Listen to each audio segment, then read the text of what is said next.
Hello students, आज के इस वीडियो में हम समष्टि अर्थशास्त्र से संबंधित एक महत्वपूर्ण टॉपिक पर चर्चा करने वाले हैं, जिसे बजट की संज्ञा दी जाती है। आज के इस वीडियो में हम सरकारी बजट क्या होता है और अर्थव्यवस्था का उससे क्या संबंध है, उसके बारे में विस्तार से चर्चा करेंगे। सामान्य रूप से बजट एक बहुत महत्वपूर्ण दस्तावेज होता है, क्योंकि इसके माध्यम से सरकार के द्वारा आगामी वर्ष में अर्थव्यवस्था में क्या क्या किया जाना है, किन क्षेत्रों को बढ़ावा दिया जाना है, किन क्षेत्रों पर अंकुश लगाया जाना है सरकार के द्वारा, या सरकार किन क्षेत्र में भावी विकास को देखती है और किन क्षेत्रों को सरकार भविष्य में थोड़ा सा संकुचित होते हुए देखना चाहती है। इस सारे प्रपोजल का लेखा जोखा बजट में होता है। सामान्य रूप से जब भी बजट आता है तो हम ये देखते हैं कि बजट में क्या सस्ता किया गया, क्या महंगा किया गया। सरकार के द्वारा बार बार तंबाकू है, सिगरेट है, शराब है, इन पर करारोपण बढ़ाया जाता है। तो ये इस चीज को सुनिश्चित करता है, इस चीज को इंगित करता है कि सरकार का उद्देश्य यह है कि इन मादक वस्तुओं को लोग कम से कम खरीदें। इसी प्रकार से सरकार के द्वारा कुछ वस्तुओं पर कर घटाया जाता है, जैसे कंप्यूटर पर कर घटाया गया, मोबाइल पर कर घटाया गया, नई तकनीकी पर घटाया गया। तो वो ये बताता है कि सरकार का उद्देश्य ज्यादा से ज्यादा तकनीकी लोगों तक पहुंचे, ये एक सरकार का प्रयास है। तो कहने का तात्पर्य यह है कि बजट एक ऐसा दस्तावेज होता है जिसके माध्यम से सरकार की आगामी वर्ष के लिए क्या रणनीति है, क्या सरकार चाहती है, उसको एक इंगित करता है, दशा और दिशा को बताता है। सही मायने में जो बजट है उसको वो एक वित्तीय प्रशासन का अंग होता है। सरकार के द्वारा सार्वजनिक व्यय किया जाता है, सार्वजनिक ऋण लिया जाता है, या इसके अलावा सार्वजनिक आय भी सरकार के द्वारा अर्जित की जाती है। यानी सरकार की सार्वजनिक आय, सार्वजनिक व्यय और सार्वजनिक ऋण की व्यवस्था किस प्रकार से नियंत्रित हो, नियमित हो, प्रबंधित हो, इस सब को बजट के माध्यम से देखा जाता है। इस सब को वित्तीय प्रशासन कहा जाता है। और वित्तीय प्रशासन में यह ध्यान रखा जाता है कि सरकार की आय जो है न्याय संगत तरीके से उसका लाभ सभी लोगों को प्राप्त हो। तो ये जो यानी सरकार जो आय एकत्रित करती है वो न्याय संगत हो, किसी को भी बहुत ज्यादा कष्ट नहीं उठाना पड़े और सरकार को आय भी प्राप्त हो जाए। बेस्टेबल ने कहा था कि करारोपण में सरकार को इस प्रकार से कर लेना चाहिए कि लोगों को बहुत ज्यादा कष्ट भी नहीं हो और सरकार की इनकम भी हो जाए। तो वित्तीय प्रशासन जो है वो यही चीज को बताता है कि सरकार किस प्रकार से आय सृजन करे और न्यायपूर्ण ढंग से करे। ऐसा नहीं हो कि गरीबों से ज्यादा कर ले, अमीरों से कम ले, तो वह अन्यायपूर्ण कर होगा। तो वित्तीय प्रशासन में मुख्य रूप से सरकार की आय, सरकार का व्यय और सार्वजनिक ऋण का किस प्रकार से नियंत्रण करना है, नियमित करना है और वापस पुनर्भुगतान क्षमता उसकी बनी रहे, उस सब चीजों को वित्तीय प्रशासन में देखा जाता है। अब वित्तीय प्रशासन का जो महत्वपूर्ण अंग होता है उसे बजट की संज्ञा दी जाती है, या हम बजट को ही एक वित्तीय प्रशासन कह सकते हैं, जिसमें सरकार के आय का, व्यय का, ऋण का आदि सभी चीजों का एक लेखा जोखा होता है, उसे ही बजट की संज्ञा दी जाती है। तो बजट को परिभाषित किस प्रकार से किया जाए या बजट शब्द कहां से आया, इसके बारे में भी हम चर्चा कर लेते हैं। बजट शब्द एक फ्रांसीसी शब्द है। बजट, BOUGETT, एक फ्रांसीसी शब्द है, BOUGETT। इससे मानते हैं, इसका अर्थ होता है एक चमड़े का थैला। इसके आधार पर यह माना जाता है कि बजट जो है वो इस बजट नाम जो एक फ्रांसीसी शब्द है उस जिसका अर्थ होता है कि चमड़े का थैला, उससे बजट शब्द की उत्पत्ति हुई है। सही मायने में 1733 में सबसे पहले बजट शब्द का प्रयोग इंग्लैंड में जादू के पिटारे के रूप में किया गया, जिसका मतलब है कि एक ऐसा चमड़े का थैला जिससे जो दस्तावेज बाहर आएंगे उससे पता चलेगा कि आगामी वर्ष में सरकार ने क्या करना है, सरकार की क्या योजनाएं हैं। तो सरकार का मोटे रूप में हम कह सकते हैं कि बजट एक ऐसा प्रपत्र है जिसके माध्यम से आगामी वर्ष के लिए सरकार के आय व व्यय का पूरा लेखा जोखा बताया जाता है। सरकार के क्या सामाजिक कार्यक्रम होंगे, सरकार की क्या आर्थिक नीति होगी, सरकार किस प्रकार से आगामी वर्ष के लिए योजना बना रही है, सारी की सारी चीजें उस बजट में दी हुई होती है। जब भी हमारे आम बजट आता है तो हम देखते हैं कि कृषि के लिए क्या दिया गया है, उद्योग के लिए क्या दिया गया है, व्यापार वाणिज्य के लिए क्या प्रावधान किया गया है, शिक्षा के लिए क्या किया गया है, चिकित्सा के लिए क्या प्रावधान किया है। कहने का तात्पर्य बजट में पूरी अर्थव्यवस्था के विभिन्न क्षेत्रों के बारे में आगामी वर्ष में किस प्रकार से सरकार सोचती है, सरकार की क्या नीतियां है, किस प्रकार से सरकार उसको क्रियान्वित करेगी, ये सारी चीजें एक बजट में होती है। तो सबसे पहले हम देखते हैं कि बजट की क्या परिभाषा हो। तो बेस्टेबल क्या कहते हैं? बेस्टेबल कहते हैं कि एक दिए गए समय के लिए, क्या कह रहे हैं बजट के लिए बेस्टेबल, एक दिए गए समय के लिए बजट एक वित्तीय प्रबंध है जिसके साथ विधानसभा की स्वीकृति के लिए पेश एक सामान्य सुझाव से जुड़ा हुआ पत्र है। वापस देखिए बेस्टेबल क्या कहते हैं, बजट एक दिए गए समय या वित्तीय वर्ष के लिए एक, देखिए बजट एक दिए गए समय के लिए एक वित्तीय प्रबंध है जिसके साथ विधानसभा की स्वीकृति के लिए पेश एक सामान्य सुझाव से जुड़ा हुआ है। यानी बजट एक वित्तीय स्वीकृति के लिए एक प्रपत्र है जिसे संसद या विधानसभा में पेश किया जाता है ताकि सभी लोगों की उसमें स्वीकृति प्राप्त हो या बहुमत से उसकी स्वीकृति प्राप्त हो, उसको हम कहते हैं बजट। इसी प्रकार से जो लोकविद के बड़े विद्वान हैं फिंडले सिराज, उन्होंने कहा कि बजट एक साथ रिपोर्ट है, एक बजट एक साथ रिपोर्ट है, एक अनुमान है और एक प्रस्ताव है। क्या कह रहे हैं वो, क्या कह रहे हैं बजट एक साथ एक रिपोर्ट है, एक अनुमान है, एक प्रस्ताव है। यह एक ऐसा साधन है जिसके द्वारा वित्तीय प्रशासन की सभी विधियों को संबंधित किया जाता है और उनकी तुलना की जाती है और उनमें आपस में समन्वय स्थापित किया जाता है। यानी फिंडले सिराज क्या कहते हैं कि बजट एक साथ एक रिपोर्ट है, बजट को एक रिपोर्ट कह सकते हैं, एक अनुमान कह सकते हैं या एक प्रस्ताव कह सकते हैं। यह एक ऐसा साधन है जिसके द्वारा वित्तीय प्रशासन की सभी विधियों को संबंधित किया जाता है और उनकी तुलना की जाती है और उनमें आपस में समन्वय स्थापित किया जाता है। इस आधार पर हम कह सकते हैं कि बजट एक ऐसा प्रस्ताव है जिससे सरकार की आगामी वर्ष में प्रस्तावित आय क्या है और सरकार के व्यय आगामी वर्ष में क्या क्या होने वाले हैं उसका एक पूरा लेखा जोखा होता है, उसको बजट कहते हैं। अब हम देखते हैं कि बजट के उद्देश्य क्या है। सबसे पहला उद्देश्य बजट का विकास की दिशा को निर्धारित करना होता है, यानी किन क्षेत्रों में सरकार विकास करना चाहती है, किन किन दिशाओं में विकास करना चाहती है, ये बजट से पता चलता है। यदि सरकार शिक्षा का विकास करना चाहती है तो वो शिक्षा पर ज्यादा व्यय करेगी, अगर वो कृषि का विकास करना चाहती है तो कृषि पर ज्यादा व्यय किया जाएगा, अगर सरकार औद्योगिक विकास ज्यादा करना चाहती है तो एक सरकार बजट के माध्यम से विभिन्न मदों पर सरकार के द्वारा जो पैसा आवंटित किया जाता है उससे उनकी एक विकास की एक दिशा होती है कि आगामी वर्ष में किस सेक्टर में ज्यादा विकास होना है, उसकी एक दिशा निर्धारित होती है। सामान्य रूप से सरकार के द्वारा सभी सेक्टर में थोड़ा थोड़ा पैसा दिया जाता है, पर जो पैसा अलॉट किया जाता है उससे एक आइडिया हो जाता है कि सरकार के विकास की कौन सी दिशा है। कई बार हम देखते हैं कि जब बजट दिया जाता है तो उस बजट में लैपटॉप है, कंप्यूटर से संबंधित उत्पाद है या जो तकनीकी से रिलेटेड उत्पाद है उन पर करों की दर कम की जाती है, तो वे एक दिशा निर्धारित हो जाती है कि सरकार के द्वारा भविष्य में तकनीकी विकास पर ज्यादा ध्यान दिया जाना है। या बजट में सरकार मान लीजिए कृषि उत्पाद पर सब्सिडी को बढ़ाती है, रासायनिक उर्वरकों पर सब्सिडी को बढ़ाती है, कृषि जो यंत्रीकरण है उस पर टैक्सेस कम करती है, एक्साइज ड्यूटी को कम करती है। तो एक दिशा डिसाइड होती है कि सरकार का उद्देश्य कृषकों को राहत देना है। तो पहला उद्देश्य जो होता है वो बजट का कि एक तो विकास किस क्षेत्र में किया जाना है, किस दिशा में किया जाना है, कितना किया जाना है, उसकी एक दिशा निर्धारित होती है।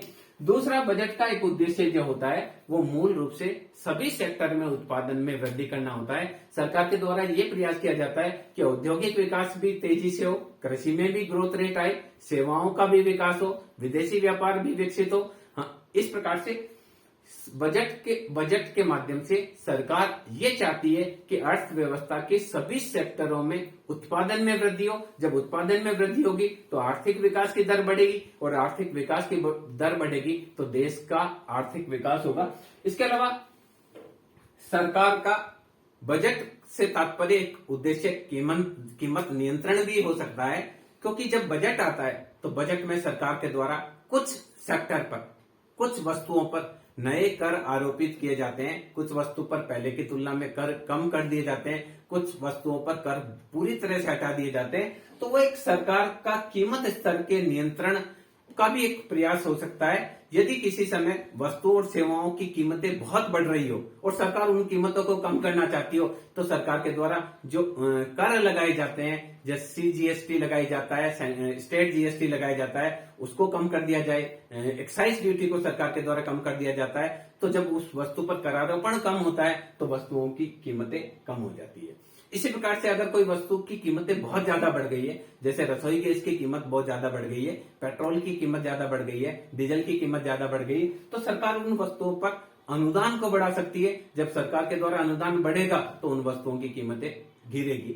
यदि किसी समय किसी वस्तु की कीमतें बहुत ज्यादा कम हो गई है, सरकार उनकी कीमतों को बढ़ाना चाहती है, तो सरकार के द्वारा उन पर टैक्सेस बढ़ा दिया जाएगा। जैसा कि पिछले साल कोरोना महामारी के समय क्या हुआ था कि अंतर्राष्ट्रीय बाजार में पेट्रोल और डीजल के दाम बहुत कम हो गए थे, कच्चे तेल के दाम बहुत कम हो गए थे, तो हमारे यहाँ पेट्रोल और डीजल बहुत सस्ता होने की संभावना थी। तो सरकार के द्वारा उस समय राजस्व को अर्जित करने की दृष्टि से पेट्रोल और डीजल पर प्रति इकाई और ज्यादा कर लगा दिया गया।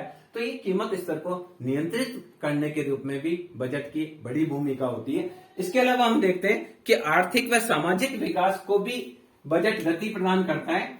विभिन्न सेक्टर में सोशल डेवलपमेंट सरकार के द्वारा किया जाता है, वो भी बजट के माध्यम से किया जाता है। सरकार को कई सामाजिक योजनाओं में सरकार के द्वारा पैसा आवंटित किया जाता है। इसके अलावा आर्थिक विकास की कई योजनाओं में सरकार के द्वारा पैसा आवंटित किया जाता है। जैसे सरकार के द्वारा सड़क बनाने के लिए पैसा आवंटित किया जाता है, स्कूल भवन बनाने के लिए पैसा आवंटित किया जाता है, चिकित्सालय बनाने के लिए पैसा आवंटन किया जाता है, बड़ी बड़ी नदी घाटी योजनाओं के लिए पैसा आवंटित किया जाता है। तो कहने का तात्पर्य सामाजिक व आर्थिक विकास को गति प्रदान करना भी बजट का एक उद्देश्य होता है, और बजट के माध्यम से सरकार ऐसी योजनाओं पर खर्च करने का प्रयास करती है जिनकी वजह से निजी निवेश प्रोत्साहित हो। यानी बड़े धक्के का एक सिद्धांत होता है, एक बार जिस किसी सेक्टर में सरकार के द्वारा भारी मात्रा में निवेश किया जाता है तो उससे स्वतः ही निजी निवेश प्रोत्साहित होता है। एग्जाम्पल के लिए सरकार के द्वारा मान लीजिए एक जगह 4 लेन निकाली गई, अब 4 लेन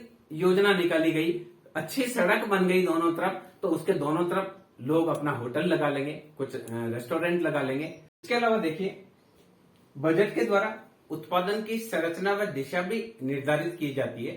सरकार के द्वारा जिन सेक्टरों में ज्यादा पैसा आवंटित किया जाता है उन सेक्टर का अधिक विकास होता है, और जिन सेक्टरों में सरकार को कम उत्पादन करना होता है वहां सरकार के द्वारा कम पैसे का अलॉटमेंट किया जाता है। तो इससे स्पष्ट है कि बजट एक ऐसा डॉक्यूमेंट्स होता है जो सरकार के द्वारा उत्पादन की संरचना को भी डिसाइड करता है कि सरकार श्रम प्रधान विधि को अपनाना चाहती है ज्यादा से ज्यादा, या पूंजी प्रधान विधि को अपनाना चाहती है, और यह भी क्लियर हो जाता है।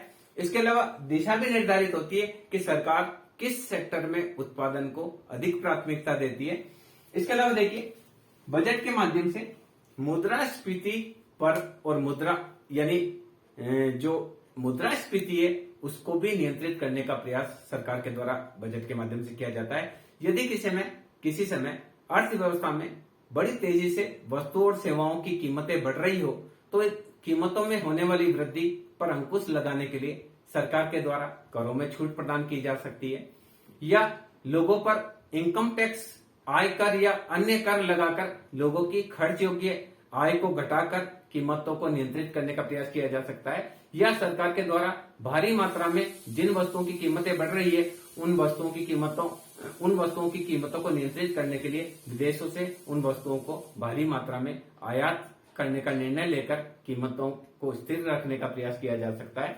इसी प्रकार से यदि कीमतों में बहुत कमी हो रही हो, यानी अर्थव्यवस्था मंदी की स्थिति में हो, तो सरकार के द्वारा बजट के माध्यम से विकासात्मक व्यय बड़ी तेजी से बढ़ाए जा सकते हैं, जिसमें बड़े बड़े नदी घाटी योजनाओं पर, सड़क परियोजनाओं पर, स्कूल परियोजनाओं पर और अन्य विकासात्मक परियोजनाओं पर सरकार के द्वारा भारी मात्रा में पैसा व्यय किया जा सकता है। इसके अलावा सरकार के द्वारा कई प्रकार के हस्तांतरण भुगतान को भी बढ़ाया जा सकता है, जैसे वृद्ध व्यक्तियों की पेंशन को बढ़ा दिया जाए, आंगनबाड़ी में जो कार्यकर्ता है उनका मानदेय बढ़ा दिया जाए। इससे क्या होगा कि लोगों के पास में पैसा बढ़ेगा, और जब पैसा बढ़ेगा तो अर्थव्यवस्था उनकी मांग बढ़ेगी, और मांग बढ़ेगी तो वस्तुओं और सेवाओं की कीमतें बढ़ेगी और देश मंदी से बाहर आ सकता है। तो ये मुद्रास्फीति और मुद्रा अवस्फीति को नियंत्रित करने के लिए भी बजट एक महत्वपूर्ण भूमिका अदा कर सकता है। इसके अलावा बजट के माध्यम से सरकार कल्याणकारी राज्य की अवधारणा को स्पष्ट करती है। वर्तमान में जब कोरोना संकट है तो सरकार के द्वारा लोगों को राशन उपलब्ध कराया जा रहा है, फ्री वैक्सीन उपलब्ध कराई जा रही है। इसके अलावा सरकारी हॉस्पिटल में जांच से लेके सारा इलाज सरकार के द्वारा निःशुल्क किया जा रहा है।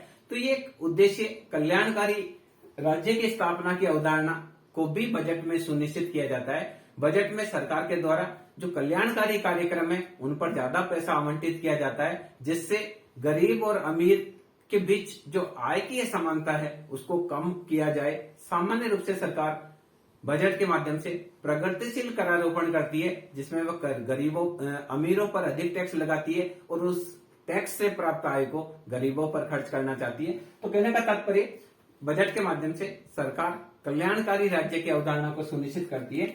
इसके अलावा देश की सुरक्षा पर कितना पैसा व्यय किया जाना है, सरकार बजट के माध्यम से सुरक्षा पर अच्छी राशि का आवंटन करके देश की आंतरिक शांति जो पुलिस व्यवस्था के द्वारा होती है और सीमा की सुरक्षा जो कि सेना के द्वारा होती है उसको भी सुनिश्चित करने का प्रयास सरकार के द्वारा किया जाता है। सामान्य रूप से यह कहा जाता है कि जो सुरक्षा है और पुलिस व्यवस्था पर जो व्यय किया जा रहा है वो गैर विकासात्मक व्यय होता है, पर फिर भी देश की सुरक्षा और देश में आंतरिक शांति की दृष्टि से बजट में इन पर बहुत पैसा आवंटित किया जाता है। इसके अलावा बजट के माध्यम से सरकार भारत जैसे देश में लोकतांत्रिक व्यवस्था बनी रहे, इस हेतु भी बजट में उसके लिए प्रावधान करती है।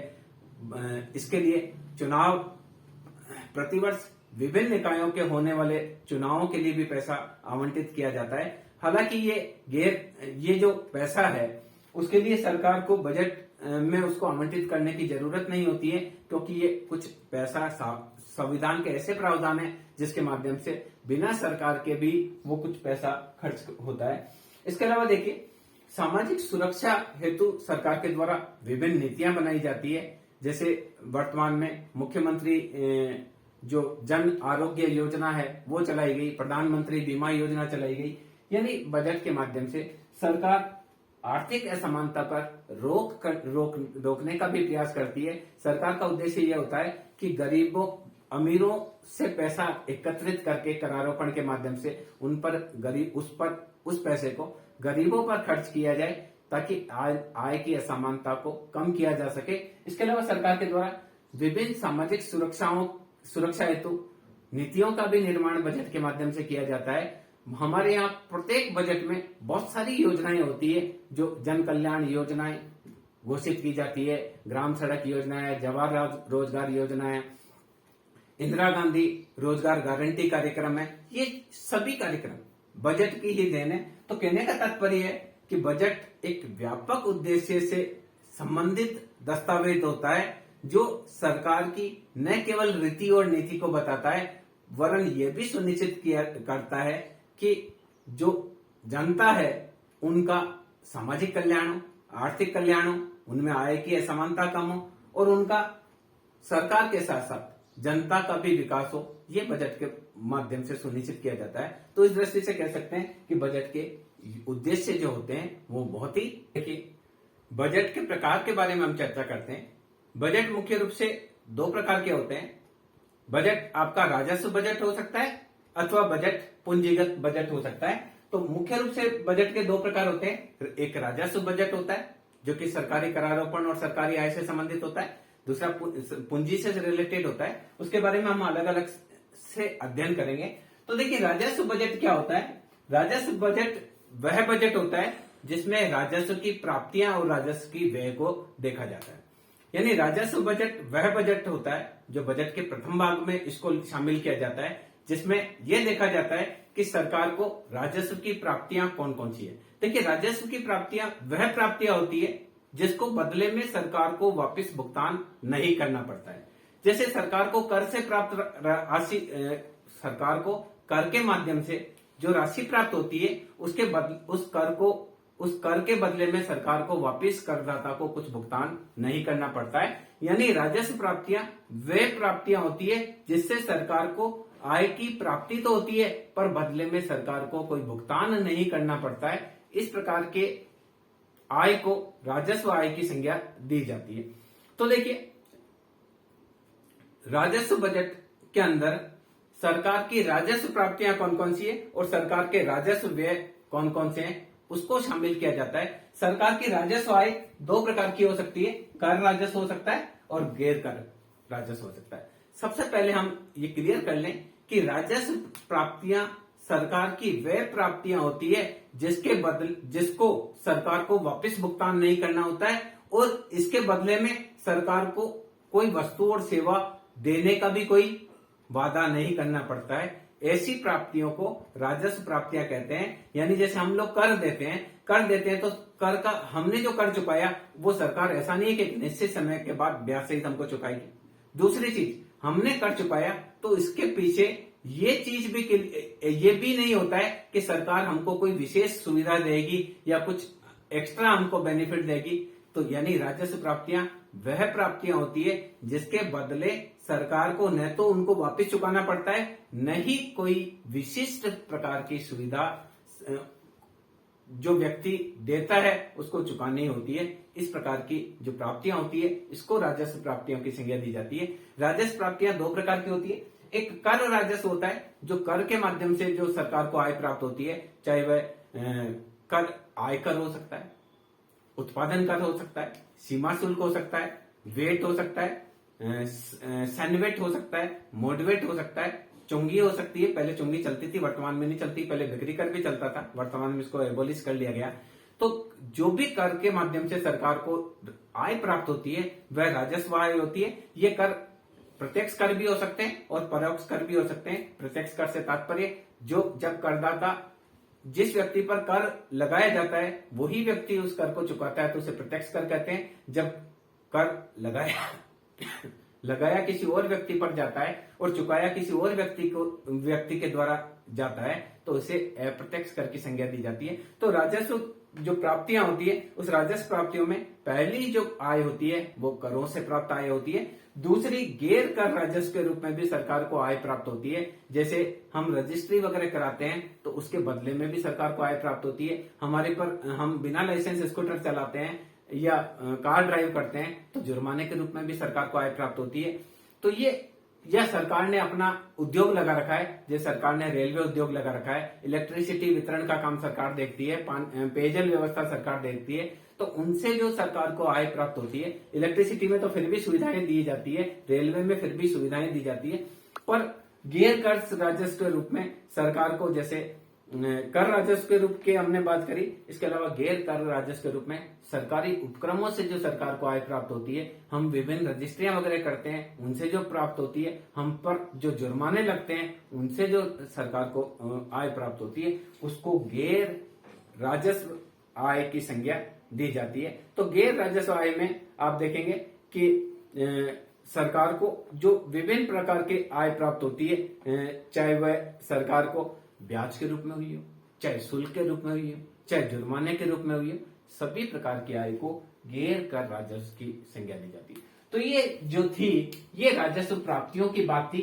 अब इस राजस्व को सरकार जो व्यय करती है वो विकासात्मक भी हो सकता है और गैर विकासात्मक भी हो सकता है।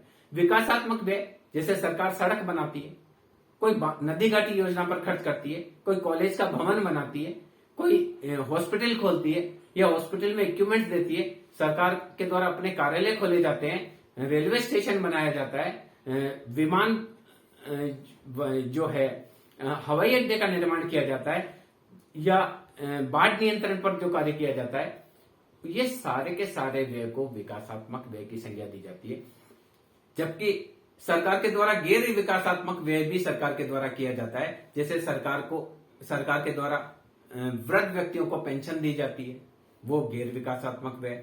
सरकार के द्वारा बेरोजगारी भत्ता बेरोजगारों को दिया जाता है, वो गैर विकासात्मक व्यय। सरकार छात्रवृत्ति देती है, विधवाओं को पेंशन देती है। तो इस प्रकार का जो व्यय होता है जिससे कोई भी उत्पादन नहीं होता है, तो उसको गैर विकासात्मक व्यय की संज्ञा दी जाती है। तो सरकार का जो व्यय है विकासात्मक भी हो सकता है और गैर विकासात्मक भी हो सकता है। तो गैर विकासात्मक व्यय जैसे सरकारी सेवाओं पर जो व्यय है, सरकारी सब्सिडी जो है, वो भी गैर विकासात्मक व्यय की संज्ञा देंगे। इसके अलावा देखिए, सरकार के द्वारा जो व्यय किया जाता है दो प्रकार से होता है। एक प्लान्ड व्यय होता है, एक अनप्लान्ड व्यय होता है।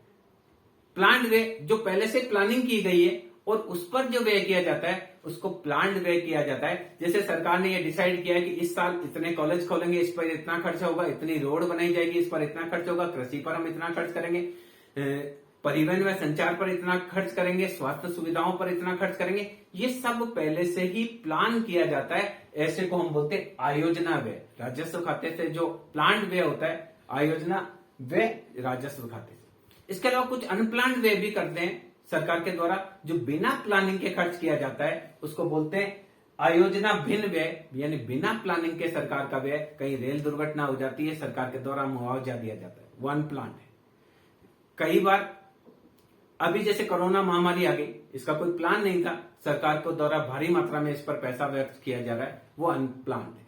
यानी दो प्रकार का व्यय सरकार का होता है। एक व्यय जो सरकार योजना बनाकर खर्च करती है, उसको योजनागत व्यय जो कि राजस्व खाते से होता है, वो हो सकता है। और सरकार के द्वारा बिना योजना बनाए, अभी हमारे यहाँ ताऊ तूफान आ गया, उसकी वजह से गुजरात में और बहुत सारे जो राज्य है उसमें भारी मात्रा में नुकसान हुआ, सरकार के द्वारा उस नुकसान की भरपाई के लिए जो खर्चा किया जा रहा है, वो गैर प्लान्ड व्यय है। और जो पहले से प्लान्ड व्यय होता है, तो राजस्व व्यय सरकार के द्वारा दो प्रकार से राजस्व व्यय किया जाता है। एक राजस्व व्यय जो सरकार के द्वारा किया जाता है वो आयोजना व्यय राजस्व खाते से होता है, और दूसरा आयोजना भिन्न व्यय यानी बिना प्लान के जो राजस्व खाते से सरकार खर्च करती है। इसके अलावा देखिए, दूसरा बजट होता है पूंजीगत बजट। यानी ऐसी सरकार की प्राप्तियां जिसके बदले में सरकार को वापस भुगतान करना होता है, उसे पूंजीगत प्राप्तियों की संज्ञा दी जाती है। सरकार के द्वारा इंदिरा विकास पत्र, किसान विकास पत्र के माध्यम से हमसे ऋण लिया गया, हमसे पीपीएफ में पैसा जमा करवाया गया, तो उसको ब्याज सहित सरकार को हमको वापस चुकाना है। सरकार के द्वारा हमको कोई सुविधा दी गई, मान लीजिए हमने रेल का एक टिकट खरीदा, तो सरकार हमको एक स्थान से दूसरे स्थान पर पहुंचाने की गारंटी देती है।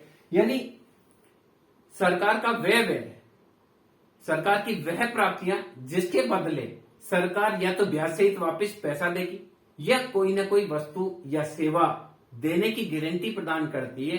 इस प्रकार के व्यय को राजस्व प्राप्तियों की संज्ञा दी जाती है। इस प्रकार की सरकार की जो प्राप्तियां होती है उसको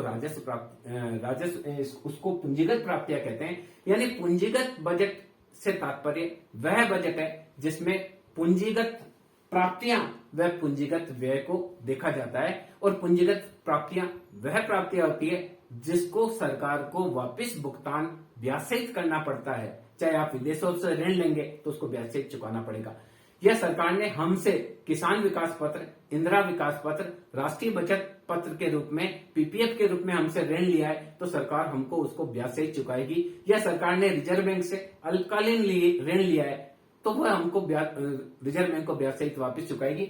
इस प्रकार की जो प्राप्तियां होती है जिसको बदले में वापस चुकाना होता है, उसको पूंजीगत प्राप्तियों की संज्ञा दी जाती है। इसके अंतर्गत सारे जो भी स्रोत हैं पूंजीगत प्राप्तियों में जिसके बदले में भुगतान वापस करना होगा, चाहे वह ऋणों की वसूली हो, नए ऋण लिए जाने हो, विविध प्रकार की विदेशों से ऋण लिए जाने हो, ये सारे के सारे जो प्राप्तियां होती है वो पूंजीगत प्राप्तियां कहलाती है।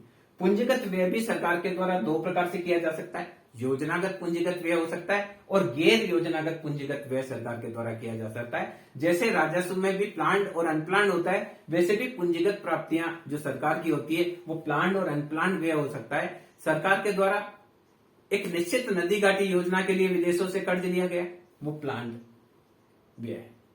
सरकार के द्वारा 6 लेन परियोजना के लिए कर लिया गया, वो प्लान व्यय। सरकार के द्वारा निश्चित संख्या में हॉस्पिटल्स खोलने के लिए, रेलवे लाइन बिछाने के लिए, शाला भवन, कॉलेज भवन खोलने के लिए जो ऋण लिया जाता है, वो सारे के सारे जो ऋण हैं वो सरकार के प्लान्ड होते हैं। प्लान्ड व्यय उसमें किया जाता है। पूंजी सरकार ने उधार ली और उसको प्लान्ड व्यय में खर्च किया। बांध पर खर्च किया, शाला भवन बनाने पर खर्च किया, रेलवे ट्रैक बिछाने पर खर्च किया, रेलवे के आधुनिकीकरण पर खर्च किया, सरकारी कार्यालयों के आधुनिकीकरण पर खर्च किया। ये सारे के सारे पूंजीगत व्यय होते हैं, वो प्लान्ड व्यय सरकार के द्वारा किए जाते हैं।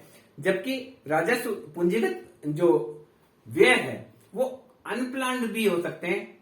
जैसे सरकार के द्वारा कई बार केवल कीमतों में कमी करने के लिए लोन ले लिया जाता है, वो अनप्लान्ड होता है। सरकार को नहीं पता होता है कि अचानक से कीमतें बढ़ जाएगी, तो बाजार से लोगों की जेब से पैसा कम करने के लिए हमको सरकार को देखिए, हम निजी व्यक्ति जब उधार लेता है तो उसको जरूरत होती है तो ही उधार लेता है। सरकार बिना जरूरत भी उधार ले लेती है। यदि किसी समय सरकार को लग रहा है कि वस्तु और सेवाओं की कीमतें नियंत्रित करने के लिए बाजार से पैसा कम करना जरूरी है, तो सरकार को नहीं आवश्यकता होती है तो भी सरकार उधार ले लेती है। तो जो राजस्व बजट है, राजस्व खाते का जो बात करी जा रही है, पूंजीगत जो व्यय है वो भी दो ही प्रकार का हो सकता है। कुछ योजना बनाकर पूंजीगत व्यय हो सकता है और कुछ बिना योजना के भी सरकार को पूंजीगत खर्चा करना पड़ सकता है। बाढ़ आई, बाढ़ की वजह से रेलवे ट्रैक बह गया, सरकार को बिना प्लान के उसको ठीक करना पड़ेगा। किसी समय बहुत ज्यादा बारिश हुई और एक बांध का कुछ भाग टूट गया, तो सरकार को पूंजीगत व्यय करना पड़ेगा। सड़क में टूट फूट हो जाती है, बिना प्लान के सरकार को व्यय करना पड़ता है। तो इस प्रकार से पूंजीगत बजट में पूंजीगत प्राप्तियां और पूंजीगत व्यय को देखा जाता है। देखिए, राजस्व बजट की बात हम कर रहे हैं, तो राजस्व बजट में सरकार को कर के रूप में आय प्राप्त हो सकती है, सरकार को किसी परियोजना में लाभ के रूप में प्राप्त हो सकती है, लाभांश के रूप में प्राप्ति हो सकती है। जैसे मारुति 800 मारुति का जो कारखाना था उसमें सरकार की हिस्सेदारी थी। जितने भी ऑयल कंपनियां उसमें सरकार की हिस्सेदारी है, तो सरकार को कर के रूप में आय प्राप्त हो सकती है। प्रत्यक्ष कर, अप्रत्यक्ष कर लाभ के रूप में हो सकती है, लाभांश के रूप में हो सकती है। सरकार ने अगर किसी को उधार दिया है तो ब्याज के रूप में सरकार को आय प्राप्त हो सकती है। इसके अलावा सरकार को फीस, जुर्माने आदि के रूप में, गैर कर के रूप में जो भी आय प्राप्त होती है, इन सभी प्रकार की आय के लिए सरकार को कोई भुगतान नहीं करना पड़ता है, कोई सेवाएं नहीं देनी पड़ती है, इसलिए इसको राजस्व प्राप्तियां कहते हैं। राजस्व बजट में व्यय सरकारी सेवाओं पर व्यय हो सकता है। सरकारी कर्मचारियों को जो तनख्वाह दी जाती है, अखिल भारतीय जो सेवाएं, उन पर जो व्यय किया जाता है, सरकारी सेवाओं पर जो व्यय किया जा सकता है वो राजस्व व्यय हो सकता है। सरकार के द्वारा ब्याज की अदायगी इससे की जा सकती है, सरकार अनुदान इससे दे सकती है। सरकार के द्वारा जो सामान्य व आर्थिक सेवाएं चलाई जाती है वो भी राजस्व व्यय में आती है। सार्वजनिक निर्माण है, जैसे पुल बनाना है, नदी घाटी योजना बनानी है, वो भी राजस्व व्यय में हो सकता है। पूंजीगत बजट में पूंजीगत प्राप्तियों के रूप में सरकार घरेलू ऋण ले सकती है, जैसा कि मैंने पहले कहा, किसान विकास पत्र के रूप में हो सकता है, इंदिरा विकास पत्र के रूप में हो सकता है, राष्ट्रीय बचत रूप में हो सकता है। इसके अलावा विदेशी ऋण के रूप में अंतर्राष्ट्रीय मुद्रा कोष से हम ऋण ले सकते हैं, आईडीए से ऋण ले सकते हैं, जापान से ऋण ले सकते हैं, भारत सहायता क्लब से ले सकते हैं, एशियाई विकास बैंक से हम ले सकते हैं और किसी देश से हम उधार ले सकते हैं।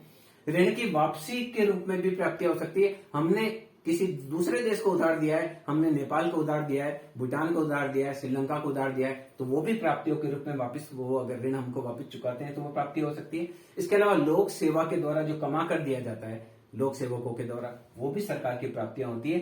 अब सरकार के द्वारा जो व्यय किया जाता है पूंजीगत खाते में, वो परिसंपत्तियों के निर्माण में, सड़क निर्माण में हो सकता है, बांध के निर्माण में हो सकता है, स्कूल भवन, कॉलेज भवन बनाने में हो सकता है, हॉस्पिटल बनाने में हो सकता है। इसके अलावा संचित कोष जो होता है उसमें भी सरकार का व्यय किया, पूंजीगत व्यय हो सकता है। और कुछ आकस्मिक कोष रखा जाता है, जैसे संचित कोष जो होता है उससे चुनाव इत्यादि किए जाते हैं। आकस्मिक कोष भी होता है, उसके माध्यम से भी व्यय किया जा सकता है। इस प्रकार से जो बजट होता है वो बजट में दो प्रकार के मूल बजट होते हैं। एक बजट होता है वो राजस्व बजट होता है, दूसरा पूंजीगत बजट हो सकता है। अब जो बजट है वो तीन हो सकते हैं। एक बजट हो सकता है बचत का बजट हो सकता है, दूसरा बजट हो सकता है संतुलित बजट हो सकता है, और तीसरा बजट घाटे का बजट हो सकता है। तो देखिए बजट जो है, बजट पहला बजट हो सकता है संतुलित बजट। संतुलित बजट वह बजट है जिसमें सरकार को जितनी प्राप्तियां होती है, जितनी पूंजीगत और राजस्व प्राप्तियां होती है, सरकार के द्वारा उतना ही खर्च किया जाता है। मान लीजिए सरकार को वर्ष भर के दौरान $2 ट्रिलियन की कमाई प्राप्तियां हुई और सरकार के द्वारा $2 ट्रिलियन ही खर्च किया जाता है, तो इस प्रकार के बजट को संतुलित बजट कहते हैं, जिसमें प्राप्तियां बराबर होती है भुगतान के बराबर।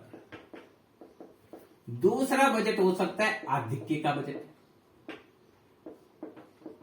यानी जब सरकार को जितनी इनकम प्राप्त होती है, सरकार उससे खर्चा कम करती है, तो सरकार के पास कुछ पैसा बच जाता है। इस प्रकार के बजट को आधिक्य के बजट की संज्ञा दी जाती है, यानी सरकार की इस समय प्राप्तियां ज्यादा होती है, भुगतान सरकार को कम करने होते हैं, तो ऐसे बजट को आधिक्य का बजट कहा जाता है। मान लीजिए सरकार की कुल प्राप्तियां तो हुई $2 ट्रिलियन और सरकार के द्वारा भुगतान किया गया $1.75 ट्रिलियन, तो $0.25 ट्रिलियन सरकार के पास बच जाता है, तो ऐसे बजट को आधिक्य का बजट कहते हैं। और तीसरा जो बजट होता है, जो कि बहुत ज्यादा प्रचलित होता है, उसको बोलते हैं घाटे का बजट। सामान्य रूप से सरकार का क्या होता है, सरकार को जितनी प्राप्तियां होती है उससे सरकार का भुगतान ज्यादा होता है, सरकार के द्वारा जन कल्याणकारी कार्यों के लिए पैसा खर्च किया जाता है, तो सामान्य रूप से सरकार के द्वारा जो खर्च किया जाता है उससे सरकार की आय कम होती है, और जो सरकार के पास बजट होता है वो घाटे का बजट होता है। तो जो बहुत ज्यादा प्रचलित है, वर्तमान में अधिकतर सरकार डेफिसिट बजट बनाती है, हीनाट प्रबंधन की नीति अपनाती है, और इस बजट के घाटे को पूरा करने के लिए सरकार या तो विदेशों से लोन लेती है या नए नोट छापती है।